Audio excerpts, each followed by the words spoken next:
Bonjour et bienvenue dans Le Bruit de l'eau, le podcast du réseau Eurofins Hydrologie.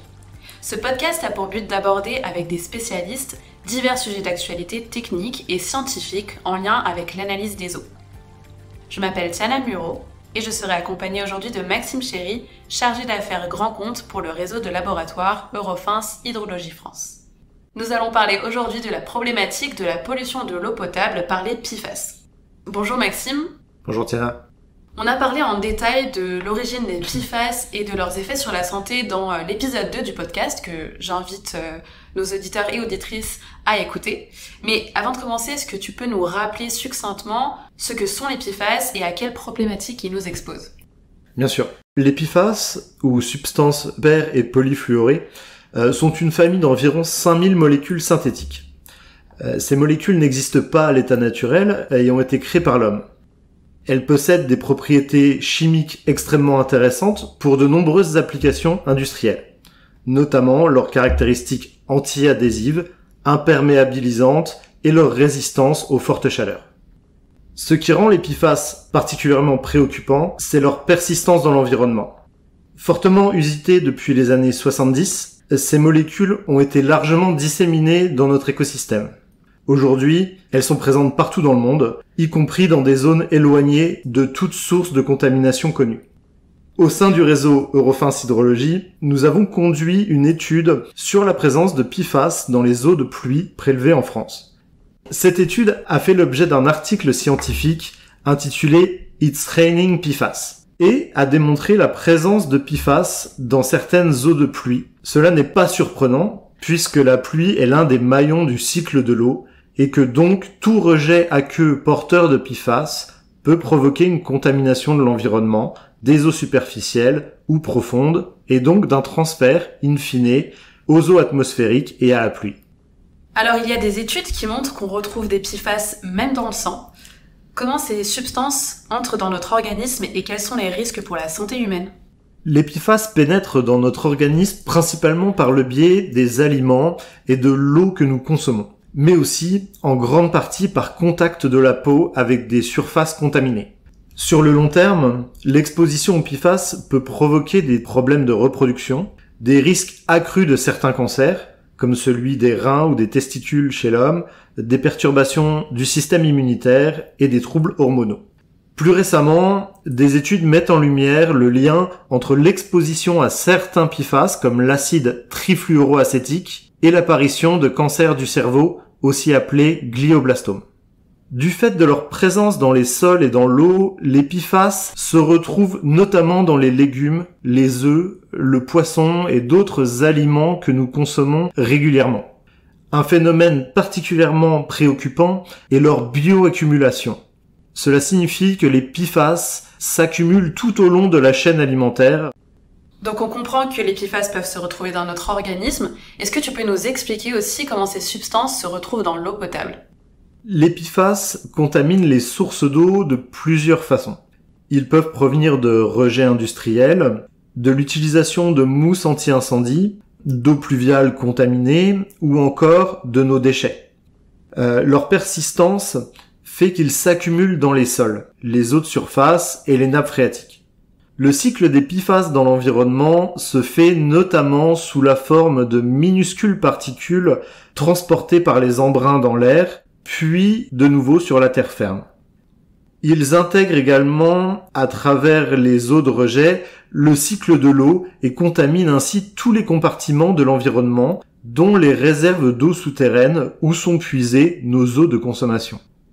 Autre exemple de cette incapacité à se décomposer dans l'environnement, des PFAS sont désormais présents même dans des zones reculées de l'Antarctique, comme l'ont récemment montré des études scientifiques.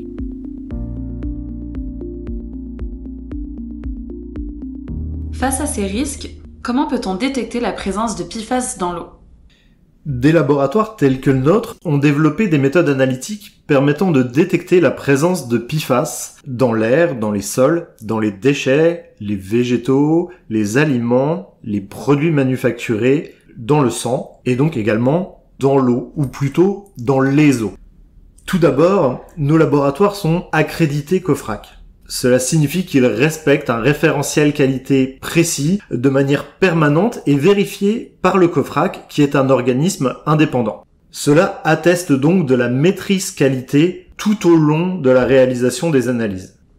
Il est important de souligner qu'en France, notre système d'accréditation valide les méthodes analytiques en fonction de la matrice O auquel elles se rapportent. En effet, il est facile de comprendre que les PFAS, ayant des propriétés et des polarités très variables, ne se comportent pas tous de la même manière selon qu'ils sont présents dans une eau très propre, comme l'est l'eau potable, ou dans une eau chargée en matière organique, comme par exemple une eau de rejet ou une eau entrant dans une station d'épuration.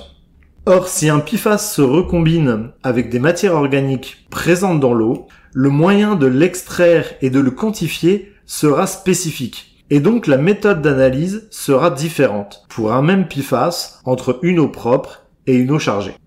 C'est notamment la raison pour laquelle le ministère de l'Environnement a précisé clairement que les eaux analysées ne pouvaient pas faire l'objet d'une filtration, pour éviter que les teneurs en PFAS soient sous-estimées si une partie d'entre eux restait captée sur les matières filtrées.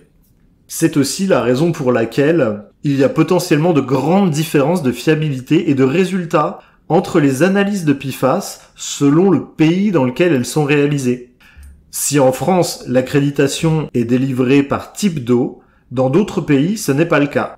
Et seul l'équipement utilisé est accrédité, quel que soit le type d'eau, propre ou chargée, qu'il analyse. Cela peut donc faire une très grande différence. Classiquement, les analyses de PFAS sont réalisées après une phase de préparation des échantillons qui vise à extraire puis concentrer les PFAS présents afin de permettre à la fois de les détecter et de les quantifier. Aujourd'hui, en France, 28 PFAS sont recherchés dans les eaux de rejet et 20 dans les eaux propres. Nos laboratoires savent en quantifier plus de 50 et continuent de développer leurs recherches pour atteindre 60, 70, 80 et même davantage de molécules. Tu évoquais tout à l'heure les risques pour la santé humaine.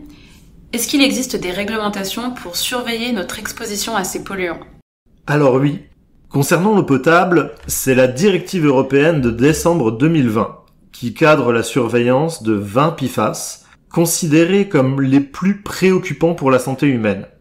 Cette directive a été transposée en droit français et va conduire à leur suivi dans les eaux de consommation humaine d'ici 2026. En parallèle, l'arrêté ministériel du 20 juin 2023 fixe les conditions de la surveillance des PFAS dans les eaux rejetées par les installations classées pour la protection de l'environnement. Comme je le disais précédemment, cet arrêté impose la recherche de 28 PFAS dans les rejets de certains sites industriels, soit producteurs de PFAS, soit qui en intègrent dans la fabrication des produits qu'ils commercialisent.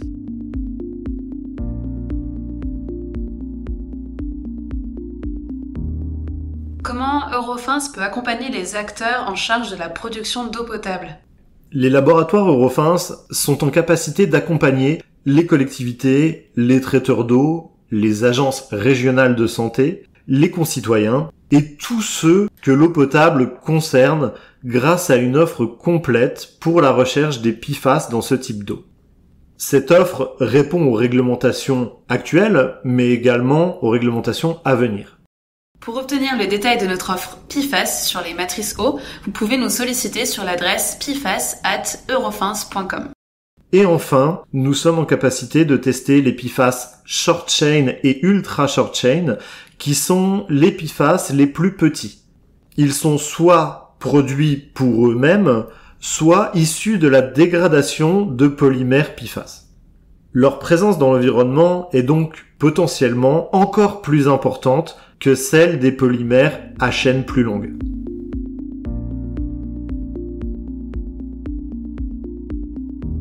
Le sujet des PFAS est un sujet de santé publique et un enjeu de protection environnementale. C'est la raison pour laquelle toutes les équipes d'Eurofins se mobilisent pour étendre toujours plus notre offre et permettre de les quantifier de manière toujours plus précise et étendue. Savoir mesurer la présence de PFAS est le moyen fondamental pour permettre d'en limiter les impacts et c'est véritablement cela qui nous anime et nous passionne. Est-ce qu'il existe des études récentes sur la présence des PFAS dans l'eau potable ? Oui, bien sûr. Ces études ont en bonne partie été conduites par des traiteurs d'eau qui ont été amenés à faire des états des lieux assez complets sur certaines ressources. Aujourd'hui, ce sont les pouvoirs publics qui prennent le sujet en main, notamment avec des états des lieux là conduits par les ARS et par l'ANSES, dans le cadre de grandes campagnes exploratoires qui vont avoir vocation à détecter ces polluants. Par ailleurs, de nombreuses collectivités, syndicats des eaux prennent aussi le sujet en main et commencent à lancer des études à leur propre initiative, en dehors de tout cadre réglementaire, afin d'apporter cette connaissance et de protéger au mieux leur population. Une dernière question à ce sujet. Comment prévenir de nouvelles contaminations aux PFAS dans l'eau ? Selon nous, la meilleure prévention, c'est l'acquisition de la connaissance. Le BRGM, Bureau de recherche géologique et minière, a sorti très récemment une étude qui permet l'identification des schémas de dégradation des différents PFAS les plus connus. Et on s'aperçoit que ça nous offre une liste étendue finalement de molécules d'intérêt qui sont d'ailleurs toutes au catalogue Eurofins. Ça nous a permis aussi d'avoir une idée plus précise de l'avenir de certaines molécules, notamment certains PFAS qui sont interdits depuis une dizaine d'années et les molécules qui ont été utilisées, produites dans l'industrie pour les remplacer peuvent, à travers leur dégradation dans l'environnement, repasser par des formes qui sont analogues à ces PFAS qui ont été interdits par le passé. C'est pour ça que nous pouvons avoir des libérations dans l'environnement de ces substances extrêmement nocives et interdites à la production, quand bien même elles ne sont plus directement rejetées par les industriels dans l'environnement. Par ailleurs, nous allons voir l'apparition de short chain et ultra short chain, comme nous l'évoquions précédemment. Ces molécules PFAS à chaîne carbonée extrêmement courte sont bien souvent des produits de dégradation finale des PFAS, et c'est en ça que les teneurs mesurées dans l'environnement sont souvent bien supérieures à celles des autres PFAS. Merci beaucoup Maxime pour toutes ces informations. Merci Tiana pour l'invitation. Merci à vous de nous avoir écoutés. Je précise aussi que l'offre PFAS du réseau Eurofins est disponible sur les matrices air, les sols, les boues, mais aussi les sédiments. Nos équipes restent disponibles pour toute question sur pfas@eurofins.com. C'est la fin de cet épisode. Nous vous donnons rendez-vous très bientôt pour un nouveau numéro de notre podcast. Pour rester au courant de notre actualité, nous vous invitons à suivre notre page LinkedIn Eurofins Environnement France.